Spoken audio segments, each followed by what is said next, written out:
Ri Xiu Sui. I'm originally come from Beijing, China. I come to United States about more than 20 years ago. I graduated from University of Tennessee in Knoxville. I got both my master and PhD degree from there. And then I started work in Mississippi State University, and then moved to Texas A&M University at biological and agricultural engineering at Texas A&M. Then about 10 years ago, moved to Stoneville to work. Actually, I originally hired by this lab. That's in 2009. Then I only worked in this lab for 1 year. Then our leaders, the area director, asked me to actually work work on a water management project. So in another research unit. So I went there. They established water management research project and team. About more than 1 year ago, they asked me to come back here to serve as an acting research leader. Basically, that's my background. Agriculture engineer. That's so. Yeah. So how your position is related with the cotton industry?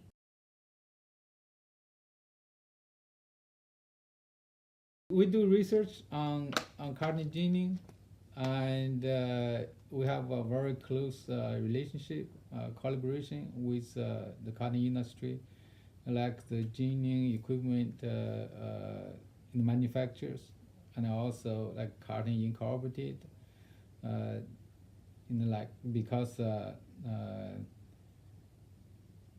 Because they are the big players in the cotton industry. We have a very close relationship with them. Like Cotton Incorporated, they also provide some the funding for the cotton research also. Including the National Cotton Council. Well, USDA-ARS mainly focused on research. We also have a technology transfer that compound also, but we mainly focus on research. So we do the research to address the issues and problems in the ginning industry, and try to preserve the fiber quality. Then once we got the new technology developed in this lab, so we go through the technology transfer to the industry. So that's basically how that works.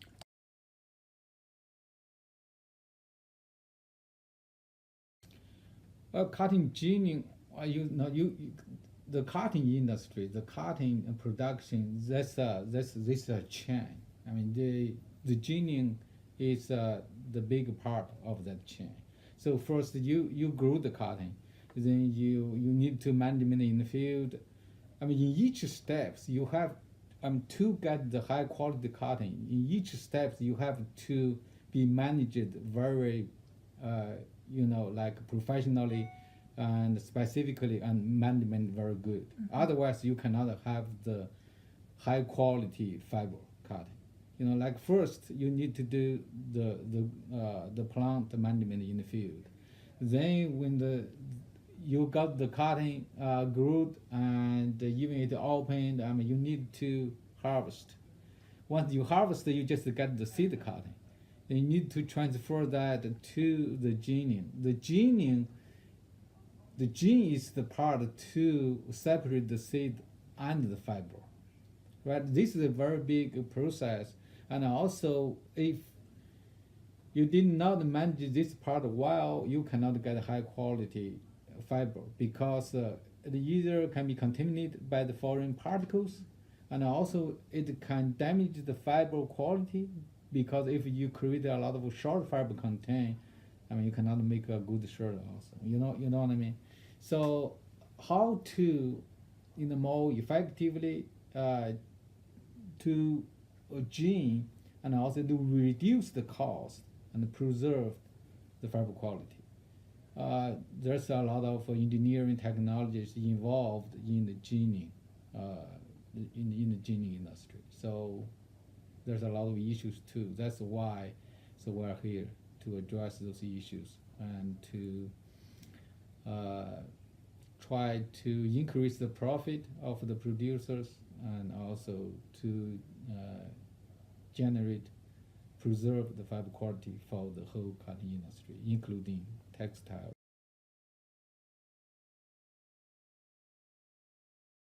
Chain sustainability, that's a big issue, because that's actually that's going research, and several years ago, I think Cotton Incorporated started this research project, because it's not just involved in the gening. Gening actually is probably a small portion of that.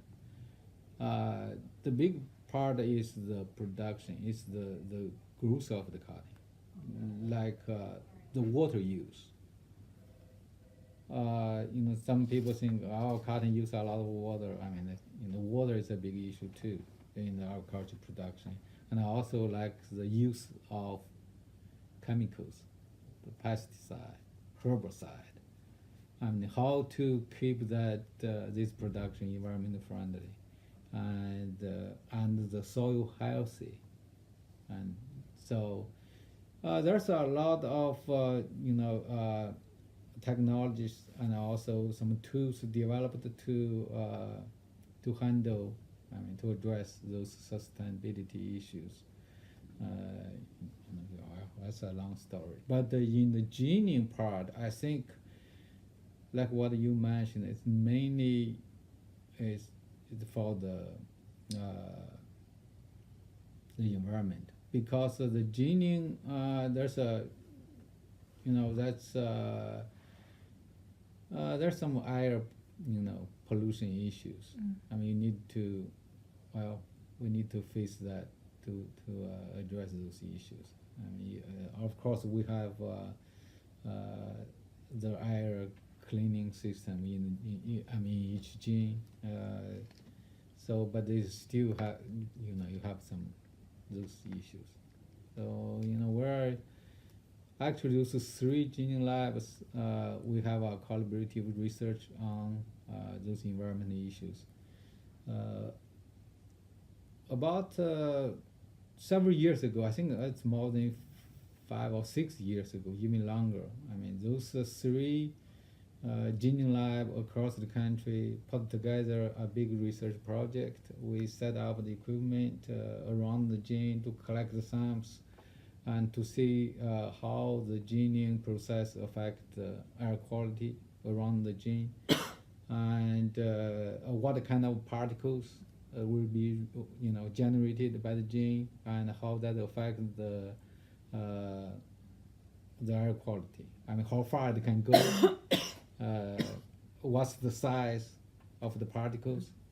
So we did a lot of research, and this project is leading by at that time by a scientist in Lubbock. I mean, one scientist in this lab participated in that project too.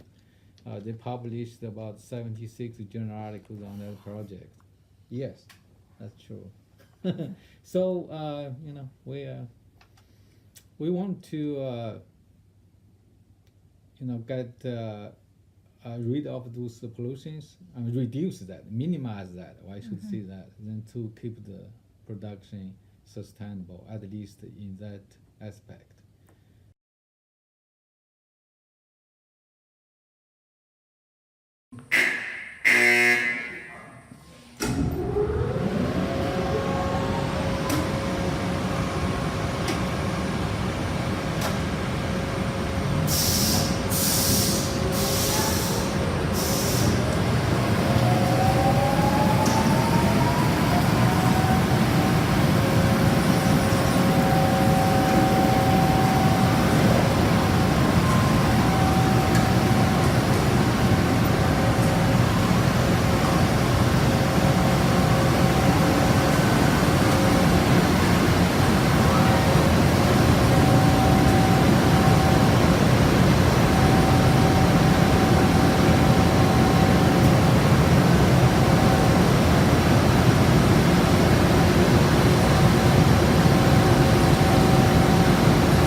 starting to go through here, to use this to clean another side of the trash. This is the trash that is clean.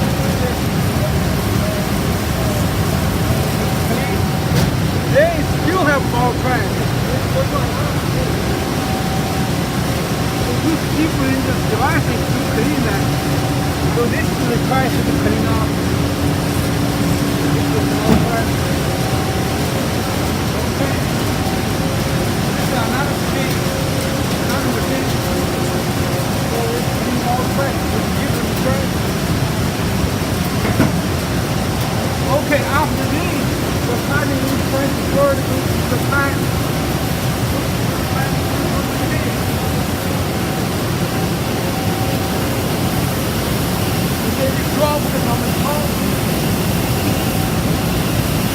So this is the pump. It separated the seed and the fiber. We use the saw here. You see the seed we drop here.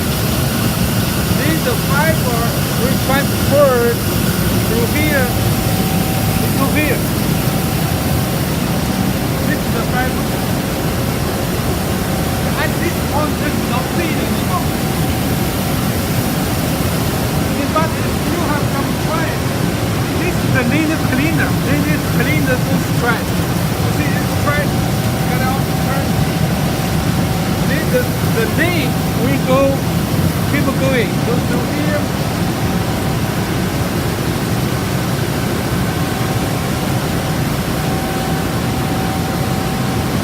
So this is the second stage of the linear cleaning.